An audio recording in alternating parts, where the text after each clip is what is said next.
പ്രവാസം നമുക്ക് വലിയ സാധ്യതകൾ തരുന്നുണ്ട്. നമുക്ക് ലോകത്ത് മൊത്തത്തിൽ കാണാൻ ഇപ്പോൾ പറഞ്ഞ പോലെ തന്നെ നമുക്ക് നമ്മുടെ പല രാജ്യക്കാരുമായിട്ട് നേരിട്ട് ഇടപെടാൻ നമുക്ക് സാധിക്കുന്നുണ്ട്. നമുക്ക് നാട്ടിലൊരിക്കലും നമുക്കൊരു പാകിസ്ഥാനിയുമായിട്ട് സൗഹൃദം സ്ഥാപിക്കാനാവില്ല, നമുക്ക് ആഗ്രഹമുണ്ടെങ്കിലും. എൻ്റെ കൂടെ ജോലി ചെയ്യുന്നത് ഇറാനിയാണ്. ഇറാനിലെ ഓരോ വിവരങ്ങളും പത്രങ്ങളിലും ചാനലുകളിലും വരുന്നതിന് മുമ്പ് തന്നെ അവൻ എനിക്ക് പറഞ്ഞു തരുന്നുണ്ട്. ഇത്തരത്തിലുള്ള ഒരുപാട് സാധ്യതകൾ നമുക്കവിടെ കിട്ടുന്നുണ്ട്. പക്ഷേ ഇതിന് മറ്റൊരു പ്രത്യേകത, പ്രവാസ ലോകങ്ങളിലിപ്പോൾ മലയാളികൾ വലിയ സാന്നിധ്യമാണ്. മലയാളികളുടെ സാന്നിധ്യം നമ്മളിപ്പോൾ നമ്മുടെ സൂപ്പർ മാർക്കറ്റുകളിലോ പൊതുവിടങ്ങളിൽ എവിടെ പോയാലും ധാരാളം മലയാളികളെ എവിടെ കാണാൻ പറ്റും. ഇപ്പോൾ മലയാളികൾക്ക് മാത്രമായിട്ടുള്ള ഒരുപാട് കൂട്ടായ്മകൾ അവിടെയുണ്ട്. മലയാളികൾ മാത്രമായ കൂട്ടായ്മകൾക്കുള്ള ഒരുപാട് സാധ്യതകൾ അവിടെയുണ്ട്. അപ്പോൾ നാട്ടിലും അവിടെയും നമ്മുടെ പ്രധാന ആഘോഷം ഓണമാണ്. ഓണാഘോഷത്തിന് എന്താണ് നമ്മുടെ ട്രഡീഷണലായിട്ടുള്ള ഇവിടെ ചെയ്യുന്ന എല്ലാ കാര്യങ്ങളും കേരളീയ സംസ്കാരം എന്ന പേരിൽ അവിടെയും കുട്ടികളെ നമ്മൾ പഠിപ്പിക്കുന്നത് ഈ ബഹുസ്വരത എന്ന് പറയും. നമ്മുടെ ഓണത്തിൻ്റെ പ്രത്യേകതകളുണ്ടല്ലോ, വെള്ളമുണ്ടെടുക്കുക, അത്തപ്പൂക്കളം ഇടുക, ഇത്തരത്തിലുള്ളത് ചെയ്ത് അത്തരത്തിൽ മാത്രം ഒതുങ്ങി ജീവിക്കുന്ന ധാരാളം പേരുണ്ട്. ഒരുപാട് പ്രവാസി അല്ലാതെ ആളുകളുണ്ട്. പക്ഷേ നമ്മുടെ ഇവിടുന്ന് പോകുന്ന എഴുത്തുകാരായിട്ടുള്ളവർ, നല്ല ഒന്നാം കിട എഴുത്തുകാരെന്ന് പറയാവുന്ന ആളുകൾ പോലും പല ആളുകൾക്കും അവിടെ ചെന്ന ശേഷം അവരുടെ ജോലികളുടെ പ്രത്യേകതകളും ജോലിയുടെ സമ്മർദ്ദങ്ങൾ കാരണം പൂർണ്ണമായിട്ടും എഴുത്തിലേക്ക് വരാൻ പറ്റാത്ത സാഹചര്യമുണ്ട്.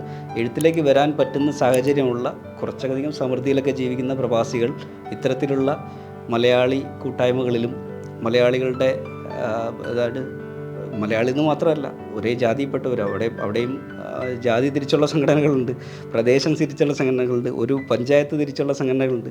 ഇതിനൊക്കെയുള്ളൊരു സാധ്യത കൂടെ അവിടെ വരുമ്പോൾ അവർ പിന്നെയും അവരുടെ കാഴ്ച ഈ ഒരു ചെറിയ ചെറിയ സ്ഥലങ്ങളിലേക്ക് ചുരുങ്ങി പോകുന്നു എന്നുള്ളൊരു പ്രശ്നമാണ്. ഇത് കേരളത്തിൽ ജനിച്ച് വളർന്ന ഏതൊരാൾക്കും കൃത്യമായിട്ടുള്ള ഒരു രാഷ്ട്രീയമുണ്ട്. നമ്മളിപ്പോൾ പുറമേക്ക് കൃത്യമായ രാഷ്ട്രീയമുണ്ട്, എനിക്ക് രാഷ്ട്രീയമുണ്ട് എന്ന് പറയുന്ന സ്വാഭാവികമായിട്ടും ഇടതുപക്ഷക്കാരായിരിക്കും എനിക്കൊരു രാഷ്ട്രീയമുണ്ട് എന്ന് പറയാം. പക്ഷേ കേരളത്തിൽ ജനിച്ച് വളർന്ന എല്ലാവർക്കും ഒരു രാഷ്ട്രീയമുണ്ട്. അത് പുറമേക്ക് പറയാത്തവർക്ക് ഉള്ളത് ഇടതുപക്ഷ രാഷ്ട്രീയമല്ല, അല്ലെങ്കിൽ വലതുപക്ഷ രാഷ്ട്രീയക്കാരാണ് പുറമേക്ക് അത് പറയാതിരിക്കുന്നത്. പക്ഷേ എല്ലാവർക്കും രാഷ്ട്രീയമുണ്ട്, അവരറിയാതെ പോലും അവരുടെ രാഷ്ട്രീയമുണ്ട്.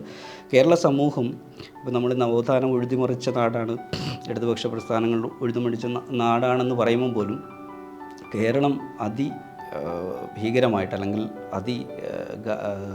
ആഴത്തിൽ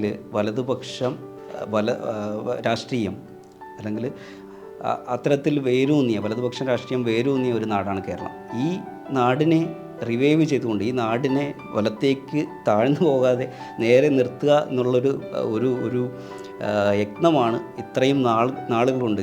ഈ ഒരു കേരളത്തിൻ്റെ 75 വർഷം കൊണ്ട് കേരളത്തിലുള്ള ഇടത് സംഘടനകളും പ്രസ്ഥാനങ്ങളും ഇടതുപക്ഷ ചിന്തകരും എല്ലാം ചെയ്തുകൊണ്ടിരിക്കുന്നത്. അപ്പോൾ എനിക്ക് കൃത്യമായിട്ടുള്ള ഒരു രാഷ്ട്രീയമുണ്ട്. രാഷ്ട്രീയം എന്ന് പറയുമ്പോൾ നമ്മൾ സ്വാഭാവികമായിട്ടും ഒരു കക്ഷി രാഷ്ട്രീയം എന്ന് പറയുന്നത് വളരെ മോശമായ ഒരു സംഗതിയാണ്. നമ്മൾ കക്ഷി രാഷ്ട്രീയം പറയാൻ പാടില്ല, അല്ലെങ്കിൽ രാഷ്ട്രീയം എപ്പോഴും നമ്മുടെ താത്വികമായിരിക്കണം, അല്ലെങ്കിൽ അതൊരു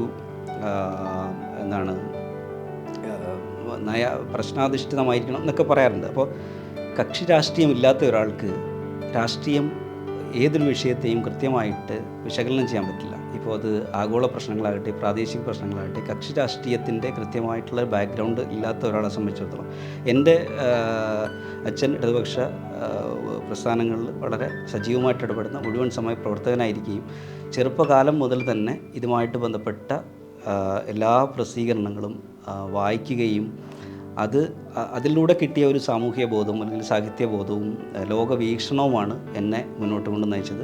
പക്ഷേ നമ്മൾ കവിതയിലേക്ക് വരുമ്പോൾ കവിതയിൽ നമ്മൾ രാഷ്ട്രീയം അവതരിപ്പിക്കുന്നതിന് ഒരു മുദ്രാവാക്യ സ്വഭാവത്തിലേക്ക് വരാതെ നോക്കേണ്ടത് കവിതയാണ്. നമ്മൾ പറയാറുണ്ടല്ലോ, നമ്മുടെ സാഹിത്യം അല്ലെങ്കിൽ സിനിമ പൊളിറ്റിക്കലി കറക്റ്റായാൽ മാത്രം പോരാ, അത് സിനിമ കൂടിയാവണം എന്ന് പറയാറുണ്ട്. അതുപോലെ കവിത പൊളിറ്റിക്കലി കറക്റ്റായിട്ട് എഴുതിയാൽ പോരാ, അത് കവിത കൂടിയാവണം എന്ന് പറയുന്ന പോലെ കവിതയുടെ കവിതത്വം നഷ്ടപ്പെടാതെ, അല്ലെങ്കിൽ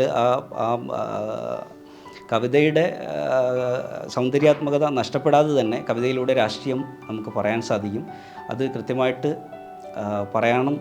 പറയണമെന്ന് തന്നെയാണ് എൻ്റെ അഭിപ്രായം. ഞാൻ എൻ്റെ എല്ലാ കവിതകളിലും എല്ലാ വാക്കുകളിലും ഒരിടത്ത് പറഞ്ഞ എല്ലാ വാക്കുകളിലും ഞാൻ എഴുതിയിട്ടുള്ള എല്ലാ വാക്കിലും ഞാൻ എൻ്റേതായിട്ടുള്ള ഒരു രാഷ്ട്രീയം ഒളിച്ചു വച്ചിട്ടുണ്ട്. അത് രാഷ്ട്രീയ ബോധമുള്ള ഒരാൾ വായിക്കുമ്പോൾ തീർച്ചയായിട്ടും അത് അവർക്ക് തെളിഞ്ഞ് കിട്ടേണ്ട രീതിയിൽ തന്നെയാണ് ഞാനത് അവതരിപ്പിച്ചിട്ടുള്ളത്. ഇതിലെ ഉദാഹരണമായിട്ട് chronicles of A Homi Kumar എന്നൊരു കവിതയുണ്ട്. ഇത് സത്യത്തിൽ എൻ്റെ ഒരു ബാല്യകാല ജീവിതം അല്ലെങ്കിൽ ആ ഒരു പശ്ചാത്തലമാണ് ഒരു ടീനേജറുടെ ഒരു ബാല്യകാല നാട്ടുമ്പുറ ജീവിതം എന്ന രീതിയിൽ വായിച്ചെടുക്കാം. അതേസമയം തന്നെ ഇതിനെ ക്രോണിക്കിൾസ് ഓഫ് എ ഹോംലെസ് പൗരൻ എന്ന രീതിയിൽ നിങ്ങൾ വായിച്ചാൽ നിങ്ങൾക്ക് അതിൽ നിന്ന് വേറൊരു അർത്ഥവും കൂടി തെളിഞ്ഞ് കിട്ടും.